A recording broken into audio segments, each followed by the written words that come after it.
primeira aí. Agora o segundo parágrafo.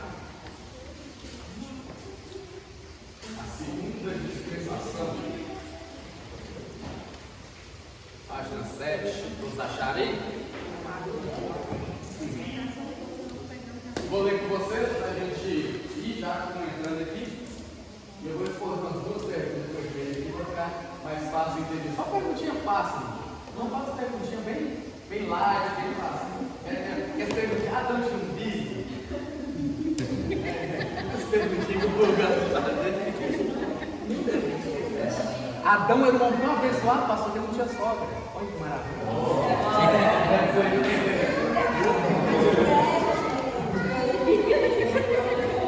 Oi, vamos lá, irmão, vamos voltar aqui. A segunda dispensação é chamada de dispensação da consciência. Durou cerca de 1656 anos, a partir do momento da expulsão de Adão e Eva do jardim, até o dilúvio. Gênesis 3, 8 e 8, até o 8, 22. Essa dispensação demonstra o que a humanidade fará se abandonar da sua própria vontade e consciência, as quais foram contaminadas pela natureza do pecado herdado. Os 5 principais aspectos dessa dispensação são uma maldição sobre a serpente, uma mudança na condição da mulher e gravidez, uma maldição sobre a natureza, a imposição de trabalho sobre a humanidade para produzir alimentos e a promessa de Cristo como a semente que ferirá a cabeça da serpente, que é Satanás. Deixa eu pontuar algo aqui que é bem importante a gente entender. Onde o pecado começou? O pecado começou no céu. O pecado começou no céu. Quem foi o primeiro ser a pecar? Entenda uma coisa: diabo não é nome, Satanás não é nome, Lúcifer não é nome. São designações, é como se fosse característica, um adjetivo, uma qualidade, seria uma qualidade negativa. Diabo e Satanás significam opositor, inimigo, adversário, ambas as palavras. E Lúcifer é a tradução da palavra latina lá, que vai usar na tradução do hebraico para o grego, a Vulgata latina. Eles usaram lá a palavra Lúcifer. Jerônimo usou a palavra Lúcifer e aí ficou como Lúcifer sendo o nome do diabo. Só que na verdade o termo lá é portador da luz. É a tradução para a versão hebraica de Heilel Ben Shahar. Heilel Ben Shahar. Esse é o nome que vai aparecer lá, filho da alva, filho da alva. A expressão lá de Isaías capítulo 14 é estrela da manhã, filho da alva. Então Heilel Ben Shahar aponta para essa característica, estrela da manhã, filho da alva. E aí, esse ser espiritual que lá no céu era um querubim, segundo o texto de Ezequiel capítulo 28, não vou entrar nesse aqui hoje, só pontuando, Ezequiel 28, Isaías capítulo 14, é os textos mais usados, ele era um querubim no céu. Esse querubim era o ser mais perfeito que Deus criou. Pensa aí num modelo. Por exemplo, você desenvolveu um protótipo, primeiro aparelho, você desenvolveu essa caixa. Não existe nenhuma caixa no mundo, essa é a primeira. Todas as outras caixas vão ser feitas baseadas em qual? Então seria como se Lúcifer fosse o primeiro dos seres espirituais do céu que Deus criou. Entre os anjos, entre os seres ali que habitavam ali, Lúcifer teria sido o primeiro desses seres que ele criou, e todos os outros foram feitos inspirados nele. O texto de Ezequiel fala que ele era um instrumento de medir, ele era o aferidor de medidas. Então ele era a base, ele era perfeito na sua formosura, ele era a obra-prima do céu. Quando Deus cria ali os seres espirituais, seria esse querubim que tinha toda a aprovação de Deus e recebeu toda a autoridade no céu, dada por Deus, para que pudesse comandar tudo ali e organizar tudo. Só que aí o poder foi subindo ao coração, a soberba foi entrando e automaticamente a soberba é um problema na vida de muitas pessoas até o dia de hoje. Por isso que Paulo, falando a Timóteo, diz: cuidado para não consagrar neófito, cuidado para consagrar novo convertido, pessoas sem preparação, porque eles correm o sério risco de, ensoberbecendo-se, caírem no pecado e na condenação de Satanás. Porque a soberba, quando entra no coração, derruba qualquer um. A pessoa, quando você vê que ela ficou soberba, O caminho até a queda é bem curto. Tem até uma expressão que eu gosto muito do pastor Josué Gonçalves, que ele diz: todo homem de Deus é simples. Se não for simples, é porque não é homem de Deus. Então, todo homem de Deus é simples. Todo homem de Deus é acessível. Começou com esse negócio de eu não vou começar, logicamente a gente entende circunstâncias, está cansado, está vindo uma jornada ali, saiba como colocar, saiba como medir as palavras. Irmãos, eu não posso atender, pastor, avisa o povo que eu não vou orar pelo pessoal hoje, eu estou cansado, estou vindo uma jornada, fiz uma viagem de mais de 20 horas, 15 horas, cansativo, viajei de onde cá, estou cansado, amanhã eu oro por eles, tá? Explica, pastor, saiba colocar, não vou orar por ninguém, amanhã, se você quiser amanhã, espera até amanhã, a soberba começa a te fazer ter atitudes semelhantes a Lúcifer. Aí o coração já está contaminado. E a queda é só questão de tempo. Então, foi entrando no coração dele, a soberba foi entrando, a arrogância foi entrando. E aí, o que aconteceu? O texto diz que ele caiu. E caíste. Só que observe, quando Deus criou os seres angelicais,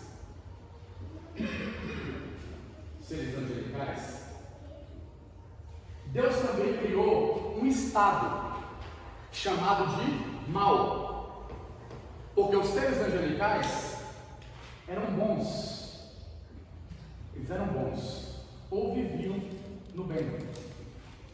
Só que ao mesmo tempo Deus também cria o mal como estado, não como ser. O mal é um estado, e agora é opcional.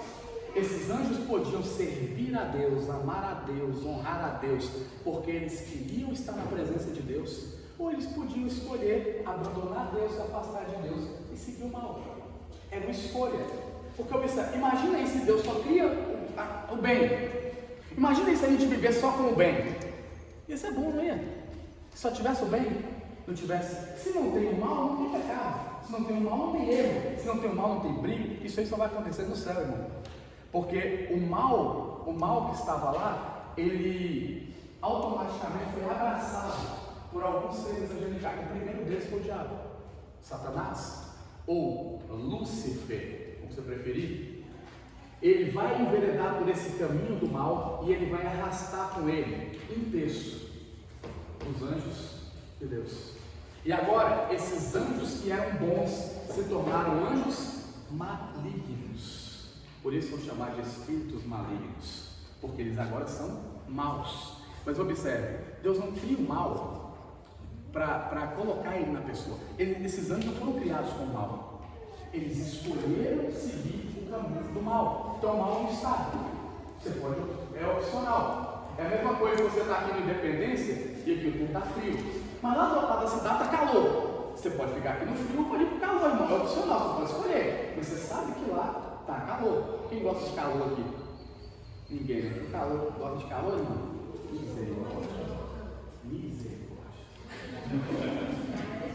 Estenda a mão, vamos morar com vocês, vamos morar. Hã? Assim, mano. Tem esse detalhe aí. Só que, assim, o que a gente tem que analisar? Vamos lá. Deus, ele não coloca o mal. Deus criou o mal, Isaías 45, 7. Eu faço as trevas e crio o mal. Deus criou o mal. Deus não criou o mal como uma pessoa. Deus criou o mal como um estado. Do mesmo jeito que Deus criou o mal como um estado, por quê? Porque Ele dá liberdade, irmão. Isso sempre vai acontecer. Deus deu liberdade para os anjos no céu. Eles te dão liberdade. Eles puderam escolher permanecer com Deus e viver o bem de Deus, ou irem após Satanás e viverem o mal de Satanás. De cada 3 anjos, um foi e 2 ficaram. Qual a notícia boa? Para cada demônio tem pelo menos 2 anjos de Deus. Então nós nunca vamos estar desprotegidos, servindo a Deus, andando com Deus. Para cada anjo maligno tem 2 anjos benignos, ou anjos que praticam bem. Esse mesmo projeto aqui que Deus fez no céu, essa mesma situação que aconteceu no céu, de livre-arbítrio para escolher, é a mesma que vai acontecer no jardim. Do mesmo jeito que Deus deu livre-arbítrio para os anjos, só que observe, isso aqui aconteceu uma vez só, não acontece mais não. Quem resolveu ficar, agora não tem mais mudança. Eles não podem mais mudar para o mal, não pode mais ir após Satanás. Esses que escolheram Deus, permaneceram com Deus, estão lá até hoje. Esses que escolheram Satanás estão condenados. Alguns arrependeram, tentaram voltar e não conseguiram. 2 Pedro 2,4 fala, porque aos anjos que não guardaram o seu principado, porque se Deus não poupou aos anjos, Deus não perdoou, a palavra na tradução lá é, porque se Deus não perdoou aos anjos que pecaram, se Ele não perdoa é porque eles tentaram alcançar perdão, mas não conseguiram. Tudo indica isso no texto. Se Deus não perdoou aos anjos que pecaram, antes de esconder nas prisões eternas para o juízo do grande dia, logo Deus não teve mais perdão para eles. Por quê? Porque como eles caíram, não tem remidor para eles. Não tem quem os redima, não tem quem os levante de novo. Eles caíram e permanecem caídos, porque eles são espíritos. Só que aí, Deus criou a mesma situação. Vai entender aqui, irmãos? Estou bem devagar, vai ficar mais fácil. Deus cria o mesmo contexto no jardim. Só que no jardim, Deus não colocou o mal. No jardim, Deus colocou a morte. Observe que no céu não tinha morte. No céu tinha o mal. Na terra, Deus agora coloca Adão e Eva.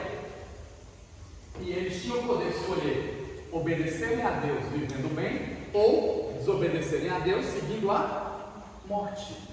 Deus não queria a morte para eles, mas Deus cria a morte como um estado, para caso eles escolhessem desobedecer a Deus, eles tinham outro caminho para seguir. Como eu até falei com o pastor ali, Deus não obriga ninguém a servir, Deus sempre te dá outra porta. Você pode servir a Deus porque você ama Ele, ou você pode viver no mundo porque você não quer Deus. Toda pessoa que vive no mundo é porque ela não quer ficar na presença de Deus, ela não quer caminhar com Deus. Deus respeita sua decisão. Só que o que você planta, se você permanece na presença de Deus, você vai ter uma recompensa da vida de Deus. Se você permanece distante de Deus, você tem um juízo também preparado por Deus.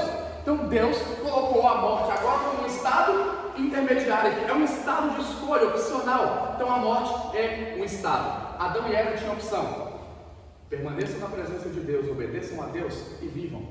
Desobedeçam a Deus, comam do fruto e morram. A morte estava diante deles. Eles poderiam escolher. O que é que eles escolheram? Desobedecer a Deus. Escolheram a morte. Essa morte veio nos 2 anos que eu expliquei na primeira fase, na primeira parte da aula. A morte veio de maneira espiritual, no desligar, mas a morte também veio de maneira física, porque após o pecado do homem, agora vem a dispensação da consciência, que é o entendimento do pecado. O homem agora passa a entender o que é o bem, o que é o mal, o que é a vida e o que é a morte. Só que aí, olha o que Deus faz agora. Quando o homem desobedeceu a Deus e pecou, Deus agora vai expulsar ambos do jardim. Só que antes de expulsar, Deus chama os 3 primeiro. Deus chama Adão, chama Eva e chama a serpente. E Deus agora vai lançar sentença. Desde o início Deus já está mostrando: toda obediência gera uma bênção, mas toda rebeldia, rebelião gera condenação, gera consequência de punição. O que Deus faz? Adão, até aqui Adão, olha o que Deus deu para o homem, irmão. O homem não precisava trabalhar. Olha que negócio de Deus, irmãos. O homem não precisava trabalhar. Era acordar todo dia ali tranquilo, olhar para deixa eu ver o que eu vou, qual fruto eu vou comer ali. Irmão, eu acredito que lá no jardim tinha fruto que não existe mais hoje, que eram muitos frutos. De todos os frutos do jardim você vai comer livremente. Deus estava falando, você tem que comer do fruto. E eles comiam daquele tanto de árvore frutífera. E detalhe, o homem não tinha desejo de carne, porque o homem como espiritual não tinha desejo de carne. O homem ali se alimentava do que a terra produzia, e o homem era saudável. É um dos motivos que se coloca para o homem ter vivido tanto tempo antes do dilúvio, porque depois do dilúvio Deus liberou comer carne, beber leite. Isso não acontecia antes, ele só se alimentava do fruto da terra. Só que aí o que agora vai acontecer? O homem vai ter que comer o suor do seu trabalho. Trabalhar 8 horas por dia, tem uns que trabalham 10, 12, 14, 20. Aí tem que trabalhar todo dia, 44 horas, 50 horas semanais, para poder colocar o pão na mesa, porque agora você vai comer o pão do suor do seu trabalho. Todo dia Deus proviu o pão. O que eu aprendo aqui? Quando eu obedeço a Deus, Deus sempre proveu o pão na minha mesa. Quando eu sou rebelde contra Deus, eu vou ter que prover o pão na minha mesa. Olha a dificuldade. O homem que é obediente a Deus, a provisão na vida dele vem de Deus. Depois vou dar essa aula aqui falando sobre Deus como provedor, que é algo fantástico da gente aprender. Mas observe, Deus colocava tudo que Adão precisava. Deus dava de comer, de beber e de vestir. Que é onde Jesus promete para cada um de nós. Olha o texto de Mateus 6,33. Buscai em primeiro lugar o reino de Deus e a sua justiça e o que, irmãos? E as outras coisas serão acrescentadas. Se as demais. Você já leu isso aí? Você sabe que o texto não fala isso? 6,33. E aí, para fazer, irmão? Deixa eu corrigir também. Você tem que corrigir isso aí, irmão, porque nessa frase aí as pessoas começam a colocar coisas que não tem. Não vai ser nada, não, irmão. A gente sempre ouve e a gente repete. Nessa frase aí, o povo começa a falar: Deus vai te dar casa, Deus vai. Se você buscar primeiro o reino de Deus, as demais coisas. Você não tem demais coisas, não? Mas buscais primeiro o reino de Deus e a sua justiça, e todas estas coisas. Que coisas? O reino de Deus. Não. Buscar em primeiro lugar o reino de Deus e a justiça, e todas estas. Estas é pronome indicativo. Está apontando alguma coisa. Estas. Todas essas coisas serão acrescentadas. O que são essas coisas? O que vem antes? Comemos, bebemos e vestimos. Ponto. Mateus capítulo 6, a partir do verso de número 24, vai falar: olhai para os pássaros. Eles não plantam, não colhem, mas todos os dias o Pai Celestial envia o alimento para eles. Olhai para os lírios do campo. Eles não tecem, não fiam, mas todo dia, mas Deus, nem Salomão, toda a sua glória, se vestiu como deles. Esse é o contexto.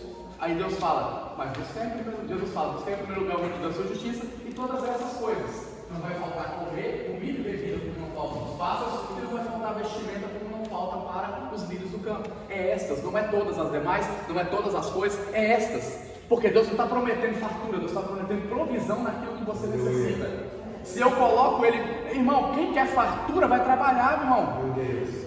Deus está prometendo fartura aqui para ninguém não. Eu vou prover aquilo que é necessário na sua vida. Porque quem se dedica a buscar o reino de Deus em primeiro lugar, a provisão daquilo que é necessário, Deus vai prover para você. Mas aí fala de carro? Pode também falar de carro, desde que o carro seja uma necessidade para você fazer a obra de Deus. Se você coloca o reino de Deus em primeiro lugar e você precisa de um veículo para se deslocar para fazer a obra, isso se torna extras também. Porque Deus vai prover aquilo que é necessário para que você possa desenvolver tranquilamente a obra de Deus. Então Deus vai prover, Deus não vai dar coisas desnecessárias, Deus não vai dar além do que você precisa. Isso aí é você que vai trabalhar para conquistar. Você está querendo um carro do ano? Vai trabalhar para comprar o carro do ano. Tem que ter um propósito, normalmente classificar é meu e a obra. É porque prioriza aquilo ali. Então observe, o que é que Deus faz com Adão? Deus dá comer, beber e vestir. Deus nunca dá nada mais que ele fala. Provisão. Essa é a promessa de Jesus para cada um de nós quando nós priorizamos o reino de Deus. Não vai faltar provisão. Ah, mas a panela está vazia, mas não está faltando provisão não, porque Deus é uma cesta básica, Deus sempre manda. Se o reino de Deus é prioridade da sua vida, quando a lata ficar vazia, alguém vai bater na porta trazer uma cesta básica, alguém vai trazer na porta do carro lá parado, descer tanta coisa lá, a provisão vai chegar. Se o reino de Deus for primeiro lugar. Se você está passando necessidade, se a panela está vazia e não está chegando provisão, é porque tem alguma coisa na sua vida que está além do reino de Deus. Você está priorizando outras coisas ao invés de priorizar o reino de Deus na sua vida. Agora, observe isso aqui. O texto vai dizer agora que Deus vai lançar sentenças sobre Adão. Você vai ter que comer do suor do seu trabalho. O homem vai ter que trabalhar. Adão vai ter agora que abrir buraco na terra. Ele vai ter que jogar semente na terra e ele vai ter que regar, esperar crescer para ele comer do fruto. Nada agora vai vir de mão beijada para o homem. Tudo vai ter que ser conquistado. Para a mulher, eu vou multiplicar as dores de parto. Eu vou multiplicar as dores de parto.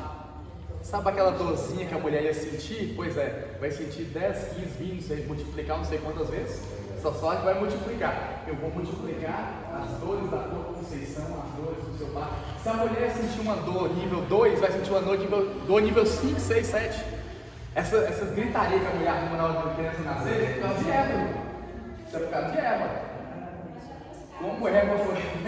A condenação veio para Eva. A partir de agora, as mulheres vão ter que sentir, vão ter que ser multiplicadas as dores de parto dela. Elas vão sentir muita dor na hora que for ganhar a criança. Serpente. Você vai agora rastejar. Você vai comer o pó da terra. Eu até estava falando com o irmão que provavelmente a serpente voava. Provavelmente. Por quê? Porque quem anda e quem rasteja come pó do mesmo jeito. Se a partir de agora a serpente vai comer o pó da terra, se ela andava e tivesse pata, ela já comia o pó da terra. Raciocinou aí? Seria lógico, irmão. Então, um animal que tem pata e anda e um animal que rasteja come o pó da terra do mesmo jeito. Então acredita que ela voava e agora ela vai rastejar no chão. Deus cortou. Aí vem, se Deus desse asa cobra, aquele velho ditado aqui com lá, provavelmente Deus cortou a asa dela. Acreditem, isso é da Bíblia não, irmão. Só que detalhe que a gente tem que analisar no texto lá é que o texto diz que Deus fala assim, ó, porém inimizade entre ti e a mulher. Entre quem que você coloca inimizade? Para haver inimizade tem que haver o que primeiro? Então o que a serpente era da mulher? E tem um monte de mulher até hoje que é amiga de serpente, né? Tem. Então as vizinhas. Sabe qual é a maior característica da serpente? A língua. Irmão, o veneno na língua da serpente é violento, irmão. Serpente tem um veneno violento na língua. Cuidado. Você vê essas irmãzinhas que conversam demais, tem a língua dentro, sai de perto, irmão. Você está fazendo amizade com serpente. Vai trazer problema. Tiago fala que ele conversa muito, erra muito. A única maneira de ser uma pessoa perfeita é que você controla a sua língua, que é o mais difícil, irmão. Tiago também diz, a língua é um pequeno músculo do corpo que pode fazer incendiar uma floresta inteira. Uma língua pequena, aqueles irmãos da língua maior, a língua menor do corpo que pode incendiar uma floresta inteira. Então tem que tomar muito cuidado com aquilo que se fala. Uma questão que eu tenho dúvida sobre a cobra, a serpente falar com Eva e Eva não se espantar. A questão da fala. Tudo indica, ali pode ter duas explicações. A primeira, a serpente está possuída. Talvez por isso ela tenha falado. Segundo, os animais poderiam falar com eles por eles não estarem presos ao pecado. Por eles não estar presos à naturalidade. Se a questão dela falar naquele momento, sim. Ela teria se espantado. Né? Apesar que eu não acredito que isso for. Eu acredito que deve ter demorado um tempo para serpente. Na verdade, quem teve contato direto com todos os animais foi Adão, porque Adão nomeou eles. Eva não participa da nomeação. Mas não dá para se definir aí um padrão se realmente os animais conversavam ou não. Seria um ponto de vista que você iria colocar. Pode afirmar que conversava ou não conversava, automaticamente não vai mudar nada, vai só melhorar o nosso pensamento ali sobre o texto, que a gente fica nessa dúvida. Será que os animais conversavam? Se conversavam, por que parou? Eu acredito que não conversavam. Porque se conversar, é igual o macaco que virava homem. Se aquelas misérias viravam homem, por que parou de virar? Teoria da evolução. Os macacos foram aperfeiçoando, evoluindo e viravam os hominídeos. Se os macacos viravam homem, por que essa praga parou de virar homem? Por que continua macaco até hoje? E os macacos hoje continuam macaco e homem não tem lógica. Então, através da evolução, esbarram nesses probleminhas aí. Então, se eles falavam no jardim, por que parou de falar? Então seria incoerente. Tudo indica. Só que pode ser que espantou quando houve a primeira vez, mas quando virou amiga. Quando virou amiga, irmão, o negócio você espanta. Inicialmente você espanta. Menina, isso tudo. E depois vai acostumando. É igual fofoca. Na primeira fofoca você não acredito. Aí depois, segunda, terceira fofoca, já fica normal. Será que isso levou algum tempo? É complicada essa questão de tempo no jardim. Depois nós vamos aprender um pouco melhor sobre isso, porque desenrola muita coisa para poder entrar nisso aí nos 7 dias da criação. Mas quando você olha para o tempo no jardim, os 4 primeiros dias provavelmente foram dias que duraram muito tempo, porque não tinha sol e lua para contagem de tempo. E quinto, sexto dia foi dia de 24 horas, dias normais. O 7º dia aí seria um dia para ser eterno. Não haveria o 8º dia. Para que o 8º dia? Se o homem ia viver eternamente em descanso. Deus não criou o homem para pecar. Deus não criou o homem para viver no erro. Deus não criou o homem para sair do jardim. Deus criou o homem para viver eternamente em repouso, desfrutando da presença dele. Esse era o propósito de Deus. Só que aí o homem cai. Quando o homem cai e peca, aí vem o 8º, 9º, 10º dia. Você não vai encontrar o 8º dia na Bíblia. Você só encontra o 7º dia onde Deus descansou. era para o homem viver eternamente no jardim ali, desfrutando da presença de Deus, da bênção de Deus, da provisão de Deus. Como o homem pecou, aí ele é expulso do jardim. Ponto esse que é bem importante a gente colocar, porque o que é que levou Deus a expulsar o homem do jardim? A expulsão do jardim foi um castigo ou foi uma prevenção?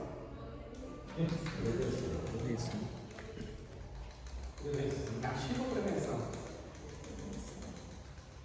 Se foi um castigo, por que castigo? Porque eles pecaram? Porque eles erraram? Se foi uma prevenção de quê? Porque eles no começo da árvore. Na Bíblia fala que vai falar que eles vão pegar da vida e comer e viver eternamente. Viver eternamente em pecado. Isso aí. Observe. A árvore da vida continua no jardim.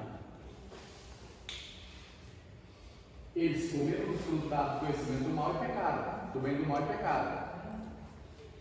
Em pecado, eles sendo expulsos, haveria redenção.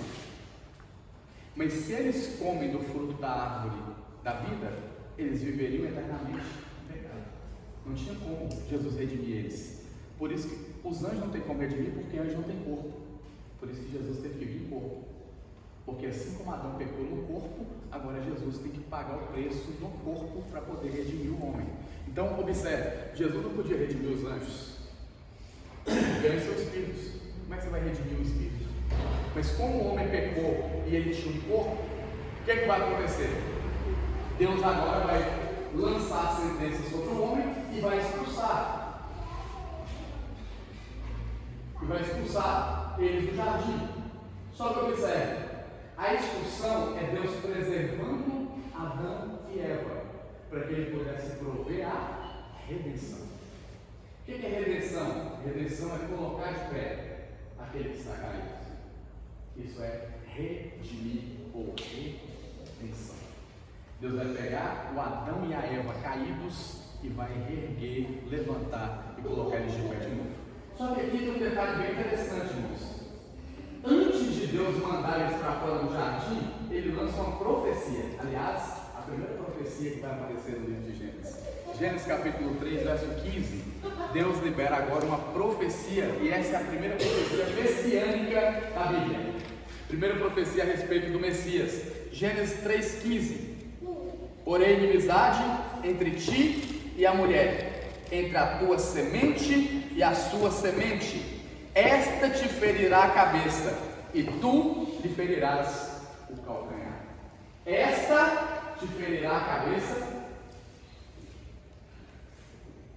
Observe que não tem esmagar não, viu, irmão? E tu lhe ferirás o calcanhar.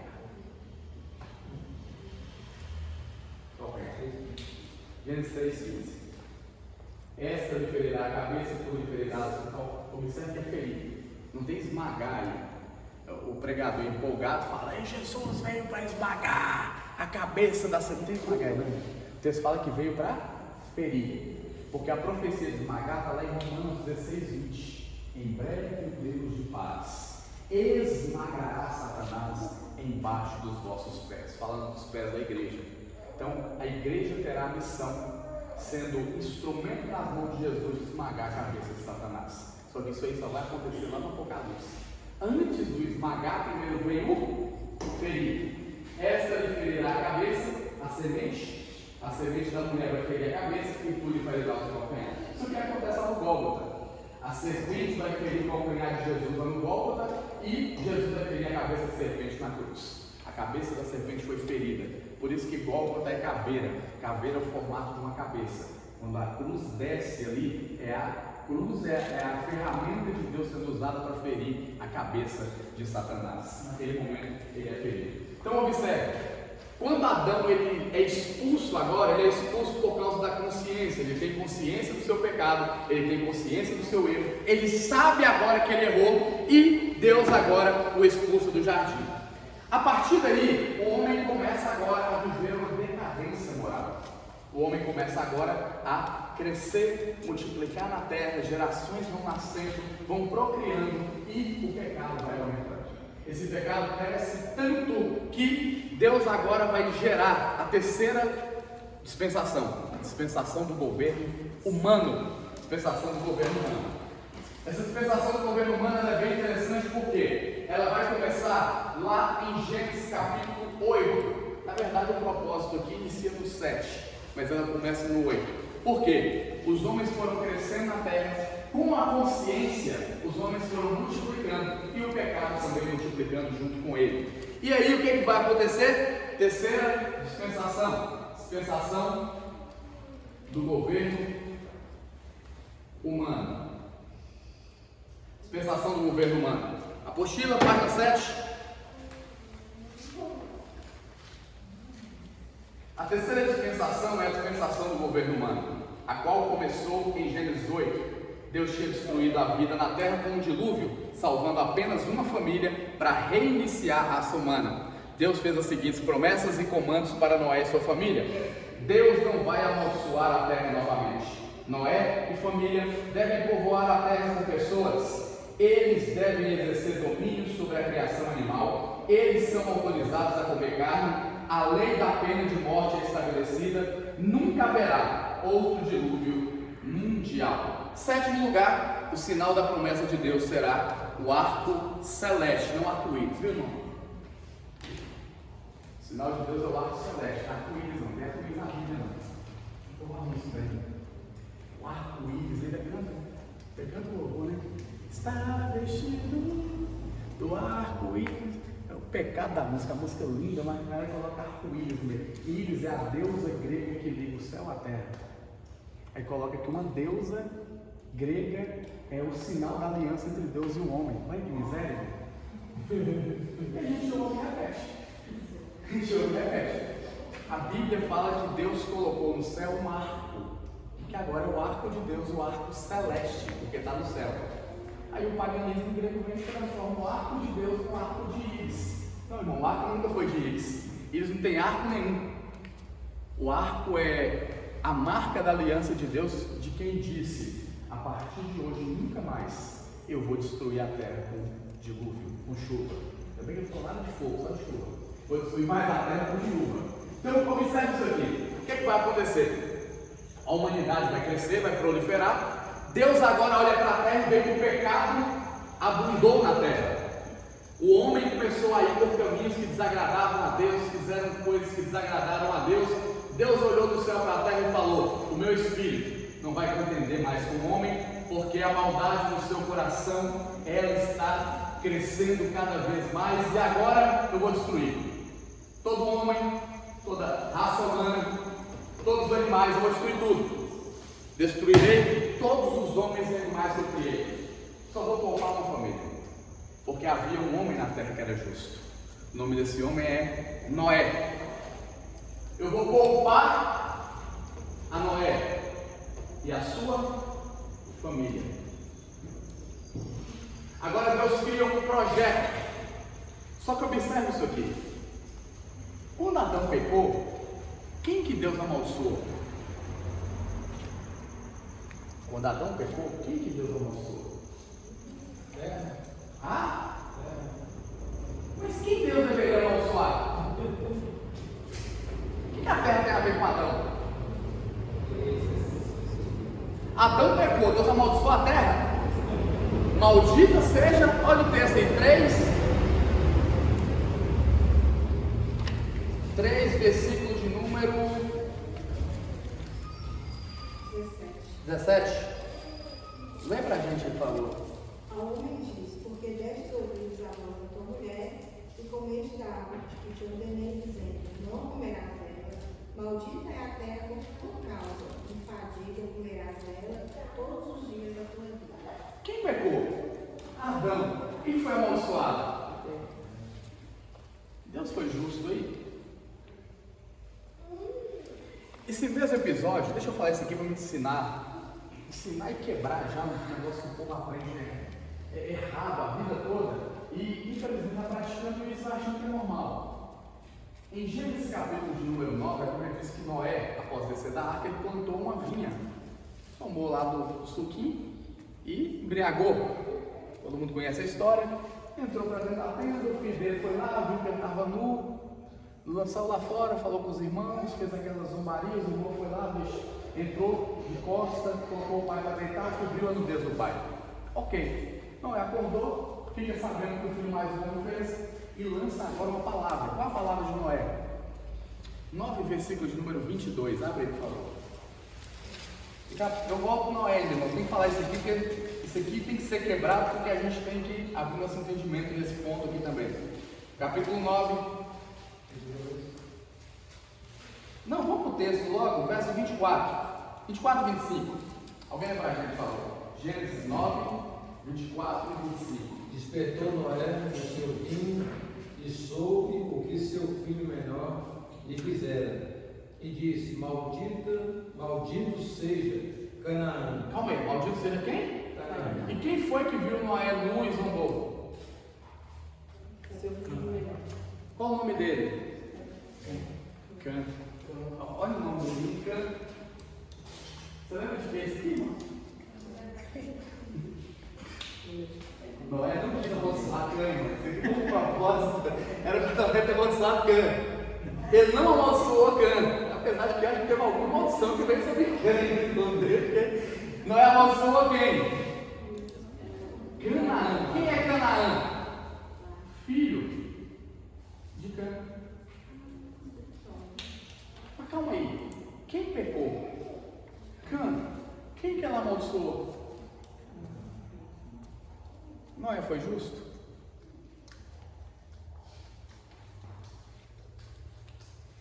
Deixa eu te explicar algo aqui que vai ficar marcado na sua mente e nunca mais vai esquecer disso. Adão pecou. Deus amaldiçoou a maldição veio sobre a terra. Maldição é maldizer, lançar alguma palavra contrária. Olha que interessante isso. Por que Deus amaldiçoou a terra e não Adão? Abre em Gênesis capítulo 1, volta o texto aí primeiro. Gênesis capítulo 1, versículo de número 28. 27 e 28. Gênesis 1, 27 e 28. Criou Deus o homem à sua imagem e à semelhança. Criou Deus o homem à sua imagem, a imagem de Deus o criou, macho e fêmea os criou. E Deus os abençoou. Deus o quê, pastor? Os abençoou. Calma aí, irmão. Deus tinha feito o quê? Se Deus abençoou Adão e Eva, nem o próprio Deus consegue amaldiçoar eles. Vai para o capítulo 9 aí, por favor, pastor. 9 e 1, dê pra gente, por favor. E abençoou Deus a Noé e seus filhos. Calma aí. Abençoou Deus a Noé quem? Seus filhos. Por que Noé não amaldiçoou Cã, irmãos? Porque Deus já tinha? E por que você está com medo de palavras que os outros lançam na sua vida, irmão? Você está com medo de maldição? Deus te abençoou?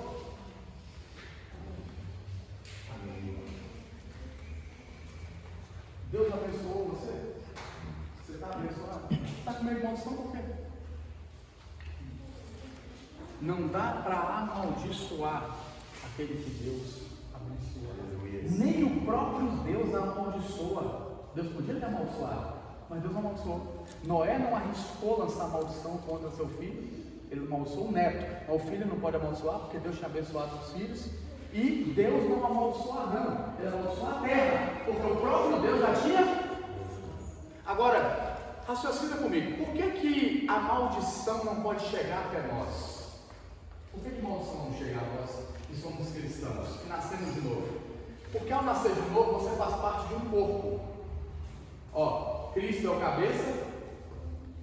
Cristo é o cabeça e a igreja é o corpo. Quando eu nasço de novo, o novo nascimento me faz fazer parte do corpo de Cristo. Ó, eu estou no corpo de Cristo. Então, para alguém me amaldiçoar, tem que amaldiçoar o quê? Como é que alguém amaldiçoa Cristo, irmão? Aquele que nasce de novo está no corpo, e se eu estou no corpo, para me amaldiçoar, tem que amaldiçoar o corpo. Está dando para entender isso? Agora observe, Deus faz uma promessa para Abraão. Abraão, você é bendito, você é abençoado, você é uma bênção. E eu vou liberar uma palavra para você e para a sua descendência, Abraão. Quem te abençoar será abençoado, mas quem te amaldiçoar. Uma missionária, ela congrega a igreja nossa lá no São Geral. Ela saiu da igreja lá no São Geral 2. Tinha uma pastora lá, eu não chamo nem de pastora não, porque um líder espiritual que lança maldição sobre outro, do nível que ela lançou, eu não vou nem falar que aparecer. O demônio está longe dela, o demônio não quer nem mexer com um povo desse. Porque a irmã saiu da igreja, não concordava mais com as práticas, ele começou a estudar tudo, não concordou mais com as práticas bem erradas. Ela foi e saiu. A pastora mandou um recado para ela e falou: ó, manda falar com a missionária que Deus vai tratar, pôr na mão os filhos dela, vai ter sepultado, vai ter velório na casa dela, porque um dos filhos vai descer a sepultura. A irmã desesperou, irmão. Quando você tem entendimento bíblico, você fica tranquilo, você ora, fica tranquilo, irmão. Quando você não tem, ela foi e mandou mensagem desesperada. Eu falei: irmã, deixa eu falar um negócio. Se você quiser, você ora por ela. Se não quiser também, não ora não, deixa Deus. Por quê? Quem te abençoar será abençoado, mas quem te amaldiçoar, pode ser que daqui a alguns dias ou meses tenha sepultura dentro da casa dela, ou agora volta para lá, porque a maldição que lança contra mim volta para quem lançou, se eu estiver dominado no corpo de Cristo.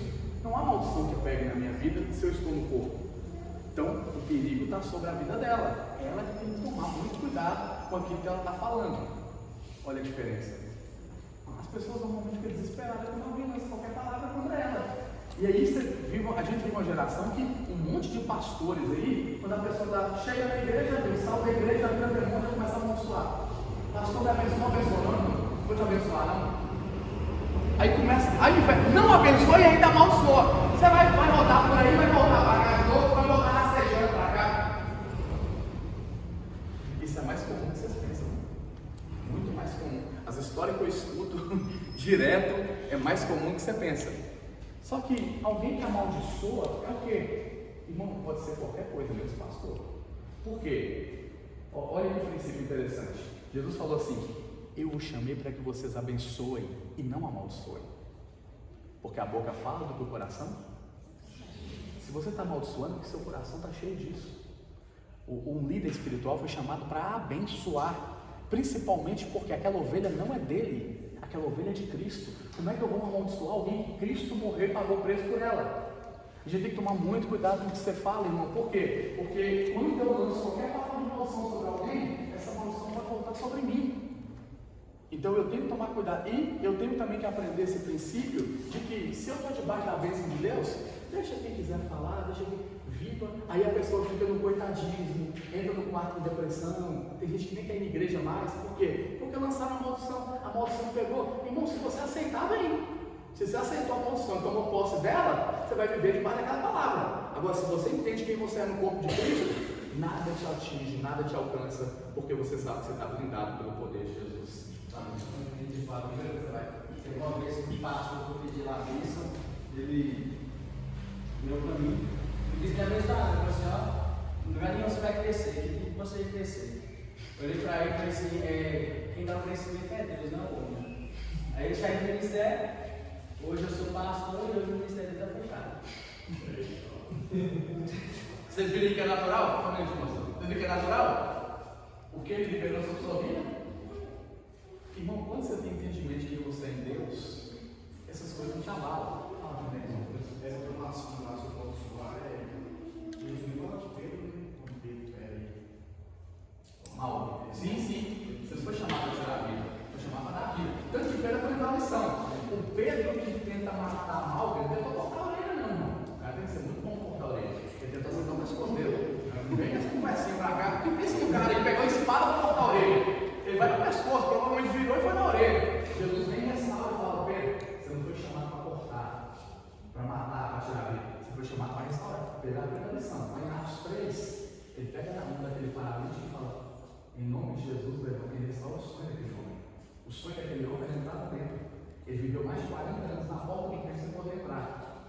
paralítico não entra no templo. Jesus, Pedro vai lá, em nome de Jesus, coloca ele de pé. Primeira coisa que ele fez. Tem gente que vem para a igreja, a primeira coisa que ele faz depois que é curado, ele vai para a festa, para o forró. A primeira coisa que ele fez quando foi curado foi para o culto. E ele entrou saltando, pulando e dando glória a Deus. Por quê? Porque ele tinha agora uma gratidão de ver o seu sonho realizado. O Pedro que tentou matar sonho, é o Pedro agora que vai realizar sonho na contramão. Então, o encontro com Jesus muda a história. Fala, pastor.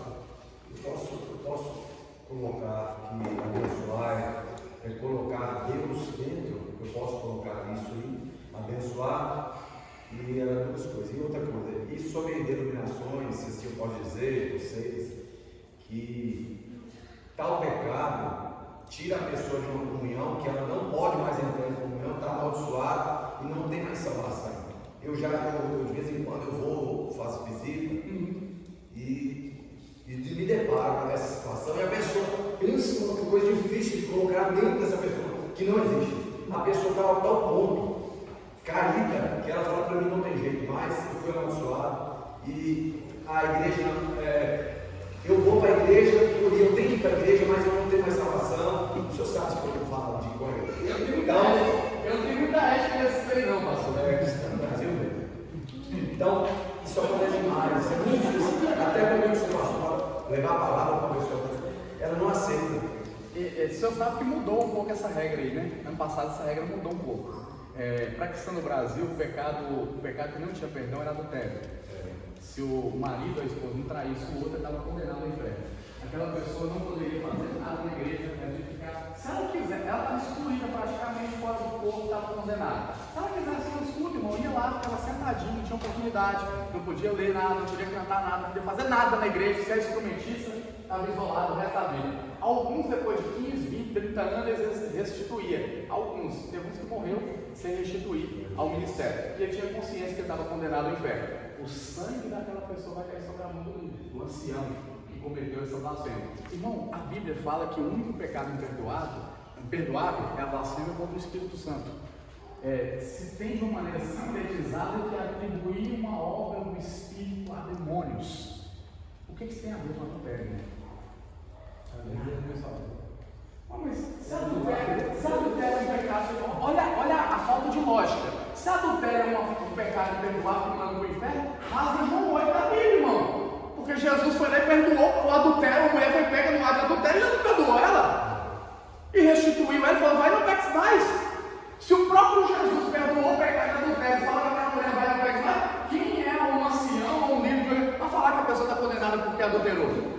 Qualquer pecado que você cometa tem perdão mediante arrependimento. Agora entenda uma coisa: Deus perdoa, homens podem não perdoar. Deus pode perdoar o adultério, talvez o marido não perdoe, talvez a esposa não perdoe, Deus vai perdoar, irmão. Agora o cônjuge, ele não é obrigado a perdoar, deveria perdoar, deveria liberar perdão. Agora se vai liberar ou não, cabe a cada um, cada mente é um pensamento, cada pessoa tem sua ideia. Então a pessoa tem essa liberdade, deveria, mas tem a liberdade de perdoar ou não, porque ela foi traída, foi traído, aconteceu o pecado ali, então fica a critério de cada um. Eu não posso julgar. Agora esses casos aí, pastor, é muito complicado, é só com oração para poder quebrar. Isso aí é um ponto da cristã, mas hoje, graças a Deus, eles mudaram. Hoje eles colocam a blasfêmia contra o Espírito Santo já nesse mesmo contexto que a gente coloca aí. Eles tiraram esse negócio aí do adultério, mudaram. Ano passado mudou muita coisa na cristã, só não mudou o quesito da palavra. Ainda continua com aquelas pataquadas de que o Espírito revela a palavra na hora, lá não precisa estudar, não precisa aprender, não precisa nada. A palavra está você vai lá e fala a palavra revelada lá e pronto. Não estuda, eles proíbem o povo. Eu já tive uns 3 alunos da cristã que não pode ficar, porque se ficar, eles excluem. Não pode ter ministério na igreja. Eu tenho um ainda que vai de vez em quando, lá escondido, mas vai. Mas é difícil, é difícil. Você está falando, eu trabalhava no canal de empresa e eu tinha que fazer a estatística de violência doméstica do meu evangelho. Eu tinha que botar a estatística para os homens mandaram para Brasília. Aí me pediram a estatística, eu passei a estatística, deixa eu recorde cuidado, pegou todas as minhas ocorrências e jogou bem na rádio de manhã quem era cristão do Brasil. De cada 100 ocorrências que eu atendi, 99 cristãos do Brasil. Os caras falam: se você fizer na vossa cidade, é uma coisa incrível. Eu falei assim: meu Deus, o que eu vou fazer na rua?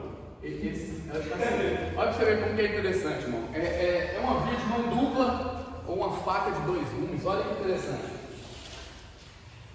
Tem-se a ideia na igreja que a mulher ela tem que ficar calada, sentada, ouvindo tudo ali. Se tiver alguma dúvida, pergunta ao marido em casa. Criou essa concepção. E aí, com isso, criou também a ideia: mulher não pode ser pastora, mulher não pode pregar. É um monte de proibições para as mulheres. Na questão do Brasil, um pouco mais extremista, assim como em algumas igrejas também. As igrejas reformadas também seguem basicamente as mesmas períodos. Dificilmente você vê uma pregadora presbiteriana. Se você conhece algumas, você me fala que é muito difícil você encontrar uma pregadora. Pastora não existe. Uma pregadora na presbiteriana é quase impossível você achar uma mulher pregando, porque as mulheres lá são totalmente submissas ao marido. A visão deles é a de que Paulo fala com Timóteo lá, e a visão de 1 Coríntios 14, que a mulher deve ficar calada no culto.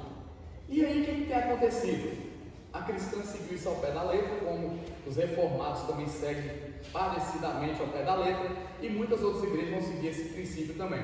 A mulher tem que ficar calada na igreja, ela tem que servir ali. A mulher é uma Amélia que toma conta da casa, que serve para procriar, que vai cuidar dos filhos. Ponto. Está errado isso? Com certeza. Com certeza errado. Biblicamente, a mulher tem o seu lugar, a mulher tinha voz na igreja, foi dada, a igreja cristã que mais dá voz às mulheres. As mulheres desenvolveram o ministério, cresceram. Eu respondo sempre, e isso aí de uns 2 meses para cá, esse negócio aflorou muito mais, a questão da mulher ser pastora. Irmão, eu não tenho dificuldade nenhuma com mulher pastora, desde que seja debaixo da autoridade do marido pastor. O marido é o cabeça na igreja, a mulher é sua auxiliar. Esse é o padrão normal. Pode haver mulheres que vão pastorear sozinhas. Deus levanta quem Ele quer. Para discutir se Deus levantou, se não levantou. Deus levanta quem Ele quer, usa quem Ele quer. Pode haver a mulher pastora. É complicado essa ideia, a mulher pastora e o marido lá na porta, lá. É muito complicado. Principalmente a mulher pastora sozinha. É pior, irmão, porque ela vai aconselhar o casal como? Como é que a mulher que o marido está do lado vai aconselhar? Irmão, vamos orar que seu marido vai vir. Pastor, e o seu? Cadê? Fica complicado, irmão. Fica complicado. Então, quando a mulher é cabeça na igreja, você pode reparar que a igreja praticamente só tem mulher. Só tem mulher. Dificilmente você vai ver homem nessa igreja. É um gato pingado ali, meia dúzia. A maioria dos membros ali é mulher. Então, não é que sejam proibidos. Os reformados proíbem, não aceitam de jeito nenhum ministério pastoral feminino, nem mulher tendo muito destaque dentro da igreja. Para eles isso aí é totalmente inaceitável. Só que assim, a gente tem que criar um equilíbrio. Por que eu estou falando? Só para criar um equilíbrio. Do mesmo jeito que a mulher não deve ser essa mera, essa dona de casa só, que cuida do lar, mas deve também ter uma voz, deve também ter uma ação na igreja, deve estar pregando, estar ensinando, estar discipulando, pode estar ensinando. A mulher tem essa liberdade para fazer, mas ao mesmo tempo também a gente tem que tomar cuidado com a discrepância do lado de cá, para não colocar a mulher como o feminismo tem colocado. A mulher tem que ser igual ou maior do que o homem, a mulher tem capacidade para fazer tudo melhor do que o homem, ela tem que ganhar salário igual ou maior, e começa a colocar a mulher também no pedestal que ela não está. Então tem que haver um equilíbrio. Ela foi tirada do lado. A mulher tem que ser uma adjuntora do homem. Biblicamente falando, ministerialmente falando, a mulher é adjuntora, para estar ao lado do homem, para o auxiliar e para estar ajudando ele a desenvolver o ministério.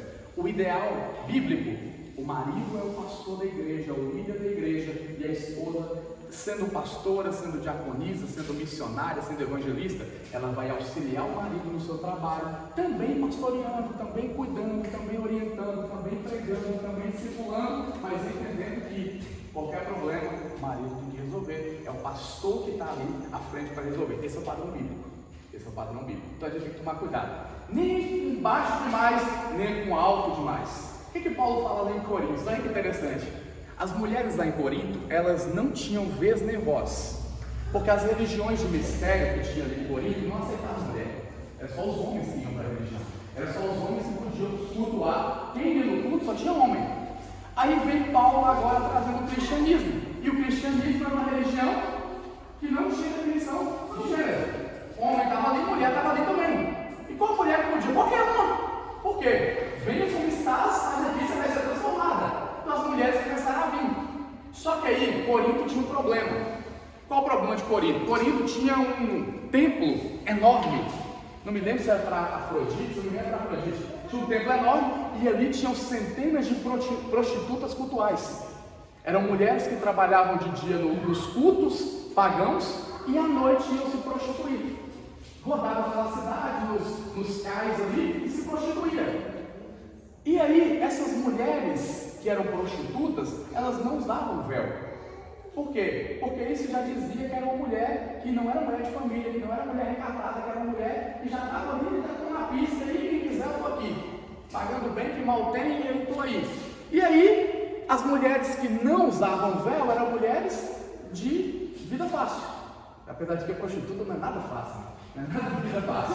A vida das mulheres é vida fácil. E as mulheres que usavam véu, estavam dizendo que eu sou mulher de família, eu sou mulher recatada, eu sou uma mulher que, ou casada ou solteira, é uma mulher que tem compromisso com a família, que já tem uma família ou que quer construir uma família. Então, homem não mexia com mulher de véu, os homens mexiam com mulher sem véu, porque o véu indicava pureza, o véu indicava que aquela mulher tinha uma mentalidade familiar. Ok. Paulo agora vem pregando para a igreja, e a igreja, ela agora recebe todo mundo. Recebe mulher sem véu e recebe mulher com véu. Só que aí, as mulheres casadas de família chegaram na igreja agora, e elas podem ir na igreja cristã, porque a igreja cristã aceitava a mulher. Aí chega lá, Paulo fala, vocês podem orar na igreja. Vocês podem orar. As mulheres também oravam. Lá em Atos capítulo 2, Atos capítulo 1 fala que os quase 120 tinham um tanto de mulher reunida com ele. Ele estava orando com eles quando o Espírito Santo desceu.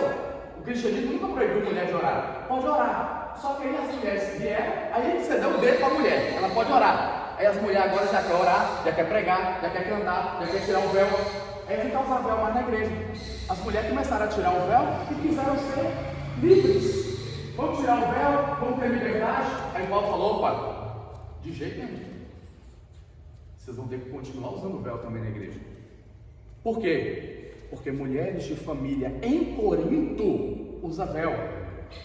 E vocês não podem agora usar de libertinagem e querer mudar o padrão cultural da cidade.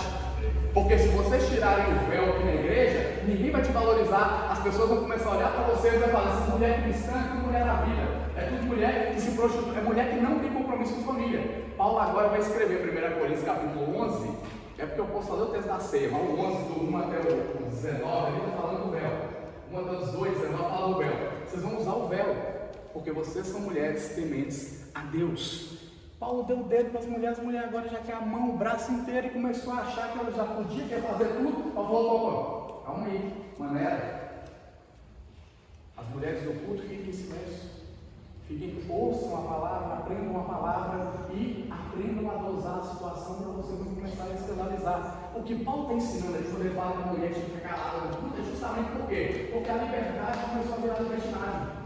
Aí para controlar e equilibrar, ele falou, ó, mulheres fiquem sentadas no culto, ouçam o que está sendo pregado, não falem. As mulheres não têm que ficar sentadas. As mulheres de Corinto, irmão, não tem nada a ver com as mulheres no decorrer da história da igreja, porque em Corinto havia essa cultura. As mulheres de Corinto usavam véu, as de Éfeso não usavam, as de Filipos não usavam, é só de Corinto, porque em Corinto era uma cultura. Era uma cultura. Então observe isso aqui, se eu liberar demais, vira um problema. Se eu proibir demais, também vira um problema. Então o que eu tenho que fazer? Encontrar um ponto de equilíbrio. Encontre um ponto de equilíbrio para que eu não vá para o extremo e para que eu não fique também muito relaxado. Então eu tenho que dosar isso aí para que as pessoas possam entender que o Evangelho é um nível de equilíbrio entre as pessoas. Agora, observe o que a gente concluiu, orar e embora. A liberdade foi tão grande para os homens. O que começaram a fazer? Começaram a pecar descontroladamente. Pecando, os níveis mais terríveis de pecado foram tomando conta da humanidade. Deus olhou para a terra, o pecado subiu ao seu caminho, Deus falou, vou destruir tudo, vou acabar com tudo.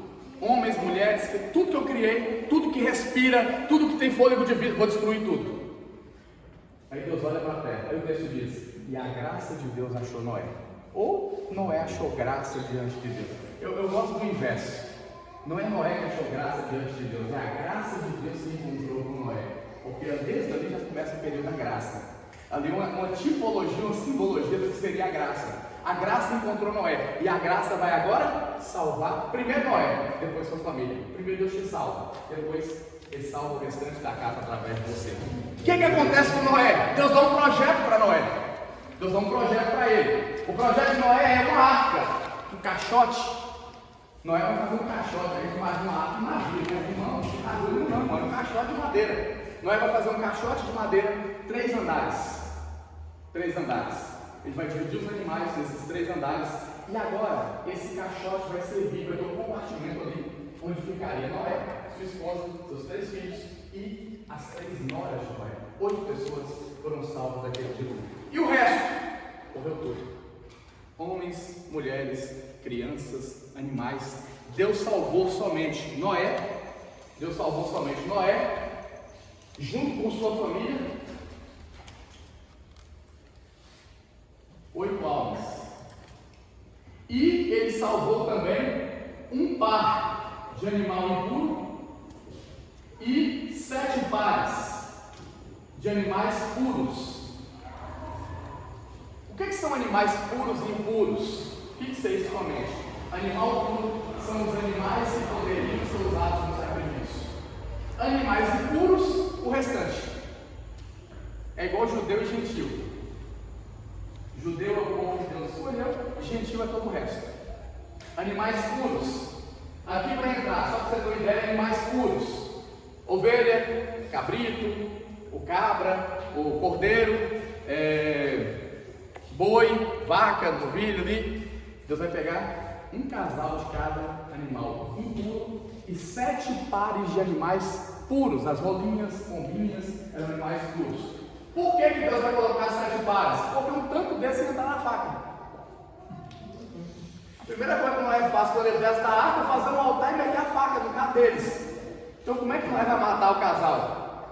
Se ele mata o casal, se não tivesse procriado na arca, tinha extinguido, entrar em extinção. Então ele leva 7 pares, porque quando descesse ele já ia ter que sacrificar, e eles tinham que procriar também muito mais. Por quê? Porque Deus ia precisar de um número enorme de animais para poder sacrificar. Só para você ter uma ideia, lá no Êxodo, quando o povo saiu do Egito e Deus manda Moisés construir o tabernáculo, o povo agora vai sacrificar animais. Imagina 3 milhões de pessoas sacrificando. Tem uma noção de quantos animais que morriam todo dia? Para esse tanto de gente que pecava, tanto de gente que queria se aproximar de Deus, o número de animais era gigante. Então, eles tinham que ser um número maior de animais puros para serem sacrificados. Noé vai ficar ali dentro da arca 360 mais 10, 370 dias. Aproximadamente 370 a 377 dias dentro da arca. Esse é o tempo que Noé passa dentro daquela arca. O dilúvio durou 40 dias e 40 noites. Depois disso a água começa a descer, demora 150 dias para a água descer. Depois que a água desce agora, demorou 150 dias, depois que agora a terra tem que secar. E só vai ficar totalmente seca depois de 370 dias no total. Depois desse tempo Noé vai descer da arca. Quando ele desce da arca, Deus agora vai liberar, como nós lemos na apostila aí, algumas palavras para Noé. E as promessas que Deus faz para Noé na dispensação são bem interessantes. Vamos concluir com elas. Olha o texto aí. Na terceira dispensação, bem no final, Deus fez as seguintes promessas e comandos para Noé e sua família. Deus não vai amaldiçoar a terra novamente. Essa foi a última e única vez que Deus destruiu tudo. Ele não vai fazer isso de novo. Segundo, Noé e família devem povoar a terra com pessoas. Deus agora dá a mesma ordenança que deu para Adão: multiplicai, frutificai, enchei a terra, cresçam dentro da terra, reproduzam sobre a terra, porque só tem uma família. Agora vai crescer através da família. Entenda uma coisa: toda a humanidade é descendência de Noé. Toda a humanidade da terra é descendência de Noé. A região da África veio de Cã, a região da Europa vem de Jafé e a região do Oriente Médio vem de Sem, que são os semitas. Então os 3 filhos de Noé povoaram a terra inteira. Terceiro, eles devem exercer domínio sobre a criação animal. Voltou de novo o homem a ter domínio, ter autoridade sobre os animais. Quarto, eles são autorizados a comer carne. Até aqui em Gênesis 9, o homem não podia comer carne, não podia beber leite, não tinha uma outra alimentação que não fosse comer coisa verde. Era vegetariano ou vegano, não podia comer carne. Eles não podiam se alimentar de... Olha que tragédia, irmão. Graças a Deus que esse negócio foi liberado. Não pensa que esse negócio bom de comer carne. Imagina se não poder comer. Adão viveu a vida dele toda sem poder comer uma picanha. Adão não sabe o que perdeu. Adão não podia comer carne. A partir de Gênesis 9, verso 3 em diante, você vai ver que Deus agora fala que o homem poderia comer carne de animais, que não pode comer o sangue. Cuidado com esse negócio de sangue de animal, viu, irmão? Essas galinhas, como é que nós vamos ter a galinha com sangue lá?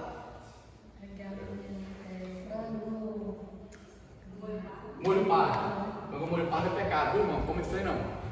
Frango ao molho pardo é sangue da galinha. Não pode comer sangue de animal, não. A única proibição desses negócios que ficou no Novo Testamento foi o sangue. Não comerás sangue de animal, porque a vida está no sangue. Isso é a proibição, continua. O resto é para comer tudo. Aí carne de porco, irmão. Se você não gosta de carne de porco, irmão, que benção. Glória a Deus na sua vida. Mas se você gosta, irmão, vamos comer. Vai lá, irmão, uma feijoada no sábado, irmão. Tem alguém aqui que não come carne de porco? Tem não. Imagina a pessoa, pastor, mas a pessoa come uma feijoada, pastor, no sábado.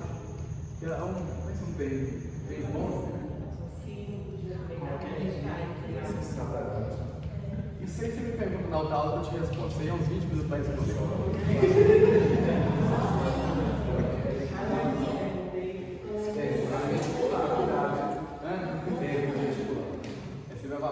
Se o homem não podia comer carne, por que Caim? Por que Abel dele? Na próxima aula eu respondo isso aí. Isso é bem interessante. Quarto ponto, são autorizados a comer carne. Quinto ponto, a lei da pena de morte estabelecida, agora é olho por olho, dente por dente. Aquele que matar o seu irmão deverá ser morto também. Aquele que matar pela espada vai morrer. Sexto lugar, nunca haverá outro dilúvio mundial. A última vez que Deus mandou um dilúvio sobre toda a terra, naquela época ali, a terra ainda era um continente só. Lá em Gênesis capítulo de número 11, 10, no capítulo 10, depois no 11 vai dar sucessão, no capítulo 10, quando gera Peleg, Peleg significa divisão. A partir do momento que nasceu Peleg, no capítulo 10, a terra foi dividida em continentes, e está como hoje a divisão dos continentes. Então a terra era um continente só, o dilúvio caiu sobre toda a terra, porque não tem lógica, irmão. Se tivesse um lugar na terra que não teve dilúvio, o povo ia fugir tudo para lá, os animais também iam voar para lá e se esconder lá, não ia morrer. Então o dilúvio foi em toda a terra, todas as montanhas da terra foram cobertas, se não me engano, 7 metros acima delas. Todas as montanhas foram cobertas, Deus fala a medida certinha lá. Cobriu-se as montanhas de água a uma altura ainda mais. A montanha mais alta que se encontrou foi o Monte Ararat, que foi onde já estava ali preparado para Noé ir para lá. Deus pegou Noé agora e colocou a água. A ciência fala sobre isso. Sim. Já é só o continente. E é interessante porque Deus pega a arca lá embaixo e coloca a arca lá em cima. Deus pegou a arca lá embaixo e colocou a arca lá em cima. Quem dirigiu a arca? Deus. Quando é Deus que está na direção, a gente pega lá de baixo e coloca lá em cima. Certo lugar, o sinal da promessa de Deus será o arco celeste. Não arco-íris, mas arco celeste. Este é o sinal de Deus para a humanidade. Quando você olhar para o céu e ver o arco, você entenda isso. Deus colocou aquele arco no céu para dizer para toda a humanidade: eu não vou destruir a terra de novo com outro dilúvio. A terra não vai cair nenhuma chuva na terra que destrua toda a humanidade. Foi a primeira e única vez que Deus fez isso, para nunca mais. O arco celeste é um sinal de Deus para a humanidade, dizendo: eu fiz um pacto com o homem de não mais destruir a terra com águas. Mas lá em 2 Pedro, capítulo de número 3, fala que Deus vai destruir com fogo. Com água não, mas com fogo o juízo vai vir. Amém, irmãos? Parando na terceira, tem mais 4 ainda para a próxima aula. Próxima aula vamos falar sobre as coisas. Vamos seguir, engloba toda a Bíblia, fica mais fácil você pegar ali um contexto geral e um entendimento bem amplo também da palavra de Deus. Alguém tem alguma pergunta? Ninguém tem como pastor falou. Então, deixa eu dizer para nós aqui aquela passagem, eu sorri negócio que o pastor passou no São Bernardo. Aqueles que louvavam a Deus do Espírito Santo, que foi iluminado. Hebreus 6:4. É impossível, a Bíblia está falando que é impossível Serem reconciliados para a salvação. Nem dizendo o que estava falando lá atrás, o pastor falou ali também. Você quer saber se ele em qual contexto? Esse texto é muito usado para a Miriam que é o ministro. Salvação se perde ou não? Esse texto mostra que a salvação se perde. Você quer entender esse texto em que contexto? Aí, tipo assim, o camarada é crente, um pastor de igreja, provou, batizado no Espírito Santo, experiência com Deus, já passou, foi pagar a caça, entendeu? E agora está dançando forró. E aí, é verdade, o texto está falando de apostasia. O texto está falando de quem afastou ou de quem está cometendo algum erro, mas de apostasia. Apostasia é abandonar a fé. Então, o texto está falando daqueles que abandonaram a fé. Uma vez que a pessoa abandonou a fé, negou Jesus e abandonou a fé, ele não volta de novo. Então ele não desviou, não, vai pregar bem, não, irmão, se alguém fala, ele não crê mais, não. É quase impossível desviar e voltar. Afastado volta. Afastado é aquele que saiu, mas não voltou às práticas. Desviado é aquele que saiu do bandeirou. Esse que saiu do bandeirou é muito difícil voltar. É muito difícil voltar. Os bandeirados aqui. Voltou às várias práticas. Voltou a cometer os mesmos pecados de novo e continua. Por exemplo, eu fiz espírita antes de entrar na presença de Deus. Saiu, aí eu volto. Conheceu, volta para o Espiritismo, vai tocar tambor. Está negando. Ele vai ter que crucificar de novo Jesus para morrer por ela de novo, para poder trazer de novo a presença dele. Então não tem como você voltar de novo se você abandonou e negou a fé. Não é a pessoa afastar, é a pessoa apostatar da fé. É aquela pessoa que nega Jesus, nega a aliança que fez com Cristo e volta de novo a viver a vida que ela levava. Essa pessoa é impossível ela se arrepender de novo para a salvação. Ela não volta de novo. Você pode falar o que quiser, pode pregar o que quiser, ela não vai voltar de novo. É esse tipo de pessoa. 2 pontos que falam de perda de salvação. Blasfêmia contra o Espírito Santo e apostasia. Uma vez que apostatou, abandonou a fé, negou a Cristo, essa pessoa não volta mais.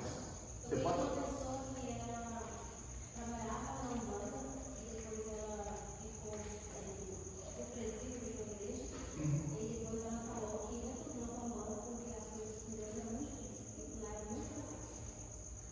Na verdade, não queria Deus, queria uma vida fácil, queria uma família, queria os benefícios do que a fé pode oferecer.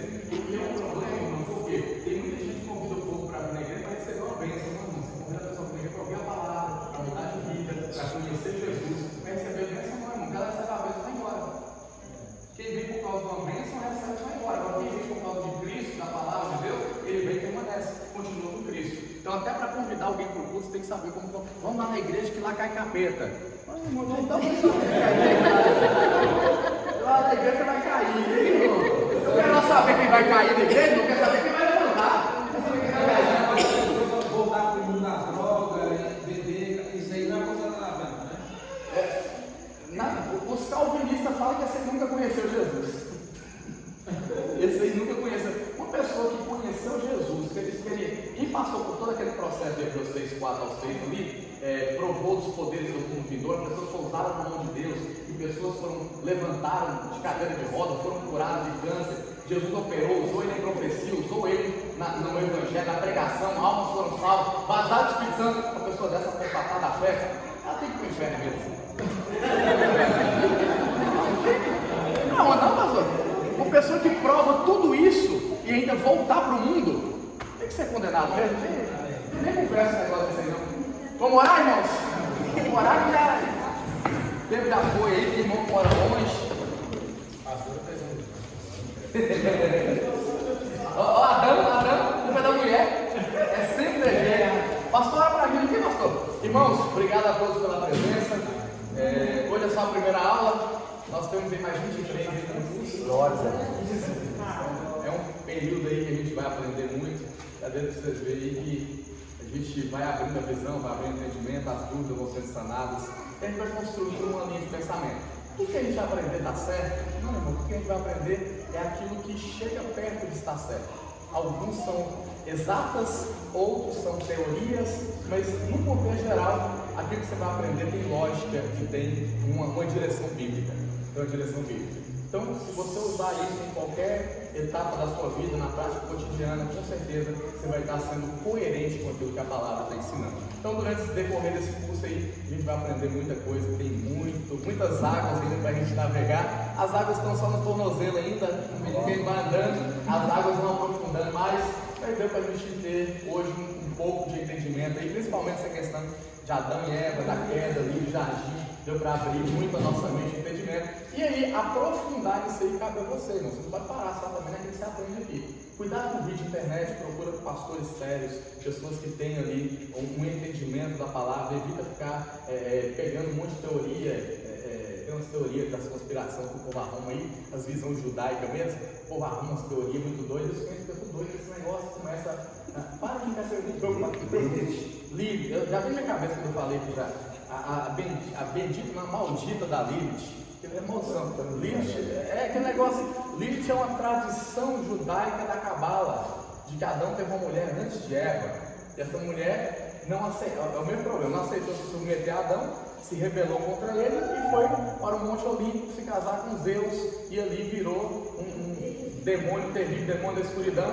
E aparece na Bíblia, lá em Isaías, o nome Lilith, como um demônio da escuridão, um espírito da escuridão lá. Só que não tem nada a ver com Lilith, com esse negócio de Adão, não, irmão. Adão, a primeira mulher de Adão foi Eva, e isso é o que a Bíblia toda ensina, é o que Paulo vai mostrar lá também. E aí, criaram essa teoria para poder bagunçar o negócio, e tem gente que segue esse negócio aí e quer ensinar isso para o povo da igreja. Então a gente tem que tomar muito cuidado com esse negócio para não confundir nossa cabeça. Ok? Obrigado a todos, Deus abençoe, pastor. Amém. Vamos agradecer ao Senhor, nosso Deus. Te dou graças, meu Pai, nessa noite. Meu Pai, nos promoveu por este momento, muita graça, meu Pai, muito conhecimento. Obrigado pela vida, meu Pai, de Márcio. Meu Pai, está sendo um canal, Pai, Senhor, para nossas vidas. Pai, nós possamos, meu Pai, guardar, meu Pai, o nosso coração. Meu Pai, que seja, meu Pai, para a nossa edificação. Meu Pai, que seja bênçãos, meu Pai, para as nossas vidas. Em nome de Jesus. Meu Pai, sobre nossa mente, meu Pai, que nós venhamos ter, meu Pai, uma restante semana mais que abençoada, na Tua presença, em nome de Jesus. Que a graça do nosso Senhor e Salvador Jesus Cristo, o amor de Deus e a comunhão do Espírito Santo seja com cada um de vocês, hoje e sempre. Todos digam amém. Irmãos,